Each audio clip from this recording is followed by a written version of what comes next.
de la mañana. Estamos ya en la entrevista de hoy. Le contamos que ayer se llevó a cabo el cuarto Consejo de Disciplina contra un marino juzgado por faltar el respeto al presidente de la República. Son 5 expedientes en contra de oficiales de la Armada abiertos hasta esta fecha a raíz de la acción de protección interpuesta por el jefe de Estado. La lectura de algunos sectores es que la tensión va en aumento en la relación entre gobierno y Fuerzas Armadas, debilitada por la propuesta de reforma a la Ley de Seguridad Social, el débito de 41 millones de dólares al ISFA, entre otros aspectos que, a decir del régimen, molestarían a ciertos miembros de la cúpula militar. Hoy el análisis.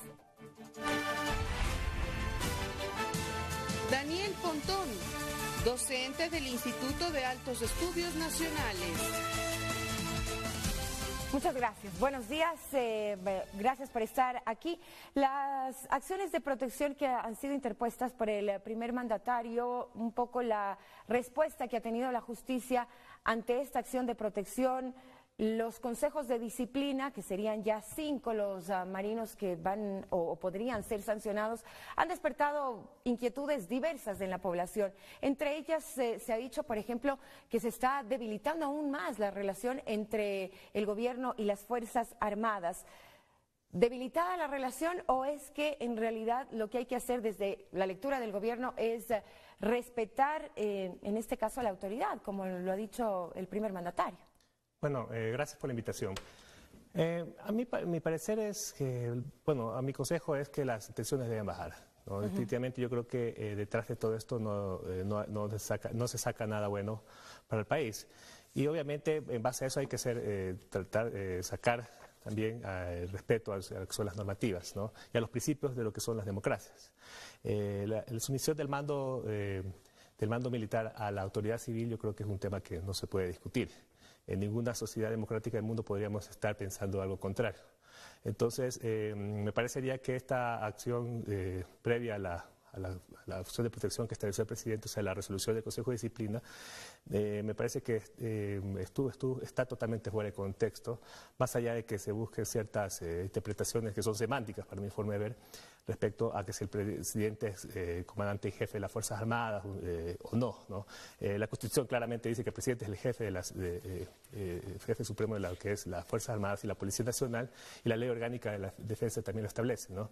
Entonces, en este sentido, me parece que este tipo de cuestiones obedecen a ciertos temas de tensiones que en la vida democrática son normales y es necesario procesarlas. Las tensiones es necesario, pero detrás de esto creo que debe primar digamos, el respeto a las autoridades, el respeto a las leyes, a las autoridades.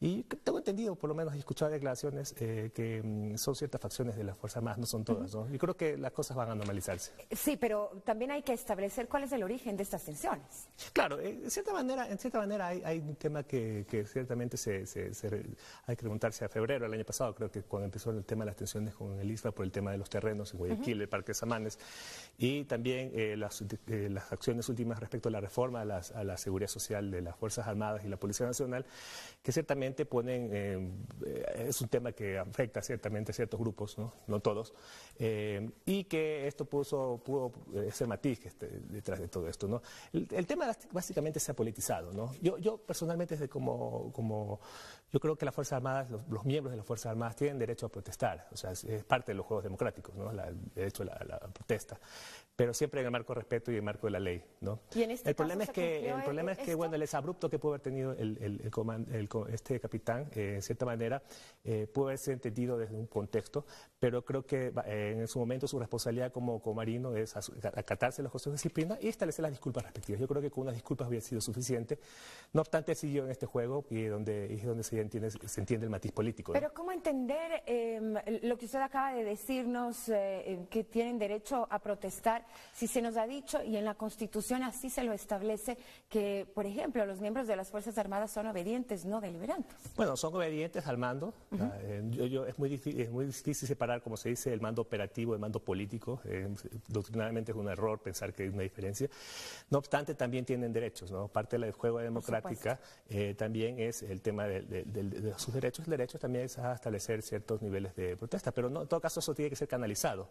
Ahora, no son instituciones normales, o sea, no es una institución como cualquier otra, sino son instituciones armadas, ¿no? Donde el soberano, digamos, el pueblo les ha dado las armas para la protección del pueblo, y esas armas tienen que ser debidamente controladas. O sea, la capacidad, por ejemplo, que tiene un policía, un militar, siempre va a ser un uso discrecional. Por eso se necesita fuertes mecanismos regulatorios vía varias acciones, educación, vía, por ejemplo, controles internos, externos, una serie de situaciones que los van enmarcando, pero en todo caso también yo le digo no tienen derecho a hacerse protesta. Es más, yo creo que el presidente ha entendido eso, ¿no? El presidente cuando hizo el mail masivo hacia los miembros comunicando, porque es un tema de socialización detrás de eso, les dio la oportunidad de establecer un canal directo, ¿verdad? Claro, un contacto, pero ¿no? claro, siempre marcó el de respeto, o sea, yo no creo que eso debe estar en discusión. Una última pregunta que tiene que ver con lo que usted también señalaba. Probablemente uno de los detonantes tiene que ver con las reformas enviadas por el Ejecutivo de la Seguridad Social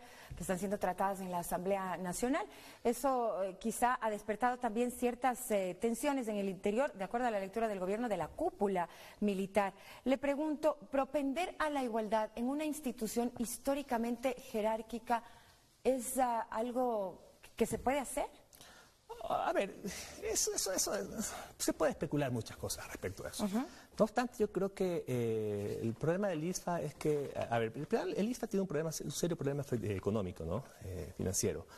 Y que yo creo que eso es un principio que tanto el gobierno y los sectores, los pasivos, activos, están de acuerdo, que hay un problema con el ISFA. El problema es que qué hacer con el ISFA, yo creo que no están las tensiones, ¿no? Detrás de eso, el gobierno ha visto que detrás de eso hay un mal reparto de la torta, como yo digo vulgarmente, ¿no? Y claro, eso molesta, porque ciertamente son grupos que por lo general han venido trabajando bajo este tipo de diferenciación. Yo digo una especie de naturalización de las ciertas diferencias, ¿no? ¿Y eso pero es eso no le podemos pedir que a un gobierno, ¿no? Como de corte progresista, como es el gobierno del presidente Correa, no se le pueda pedir que imponga cierta impronta dentro de su visión. Eso no tiene nada que ver con el tema del respeto y la jerarquía. Porque la jerarquía viene por otros tipos de factores, una jerarquía mucho más funcional, ¿no? O sea, puede ser que usted tiene jefes, yo tengo jefes, ¿no? En el mundo militar es mucho más arraigado ese tipo de situaciones, pero eso no quiere decir que las diferencias económicas entre uno y otro puedan ser sustanciales, porque yo soy su jefe. O sea, en eso yo creo que ahí radica la diferencia, ¿no? Igual se puso en debate con el tema esto, por ejemplo, del rancho, por lo general, yo he escuchado miembros de la Fuerza Armada que decían, eso es una práctica que ya venimos haciendo ciertos oficiales para ponernos en tono con la tropa, ¿no? Entonces, eso, de cierta manera, es bien visto dentro de la tropa, como que un jefe tiene liderazgo y es amigo, entiende la tropa. Hay otros que no lo entienden así. Bueno, esa buena práctica que ellos dicen que es de socializar con la tropa, ponerse, se lo buscó reglamentar para que sea una práctica establecida dentro de las Fuerzas Armadas. Yo no le veo ningún problema, ¿no? Perfecto, muchísimas gracias por su aporte informativo en este espacio. Son las 7:08, pausa, regresamos de inmediato.